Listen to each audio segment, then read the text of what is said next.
Now, on this program, we always say the Greens should go last. They are the most destructive force in Australian politics. I disagree with almost everything that they stand for, the way they present themselves, and largely the sanctimony in which they wrap their dismissiveness of anyone who disagrees with them.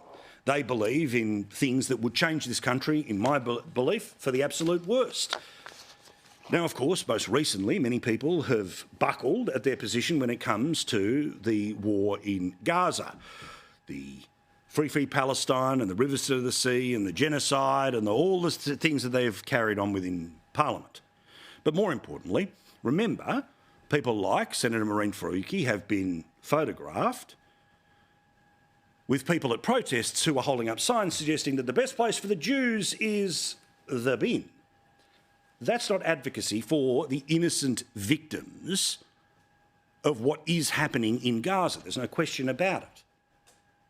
That, of course, is not a way of suggesting any support for Hamas. It's about a recognition about the civilians that are being killed there as a result of Israel's response to what Hamas did in October of last year. But Adam Bandt, of course, is a man who will not be told no, because he knows that the Labor Party needs the Greens, and the Greens end up with more power when the Labor Party doesn't do the extreme things that the Greens want. The Greens sit at about 10% in the polls, but that's enough to consistently get members of the lower house elected and consistently add more numbers to their representation in the Senate. Remember, the Labor Party is planning to rig the Senate to have even more senators from the Northern Territory and the ACT, and particularly the ACT, most likely will result in more left-wing MPs and, yes, even more Greens senators. They also know that if Labor goes into a minority, they will have absolute control over the Labor Party in the lower house and, of course, the control they currently have in the upper house, because, put simply, without the Greens, not only does Labor not exist because of preferences, but, of course, laws can't pass the Parliament if the coalition says no to the ideas. Adam Bandt today turned up at the regular protests, which are in the name of the innocent victims of Palestine, but often end up excusing the actions of Hamas. Latest tactic was, it's all misinformation. You don't understand what we're actually doing. Well, I tell you this, people have been paying a lot of attention and people have not seen you do the things that other countries have done, and we are angry. We are angry.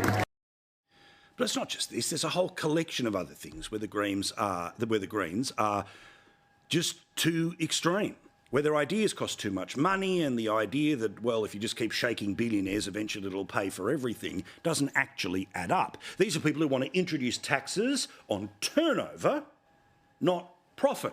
And anyone who runs a business knows there's a difference between the money that comes into the till and the money you have to take out of the till to pay for everything before you start to have money left over for profit.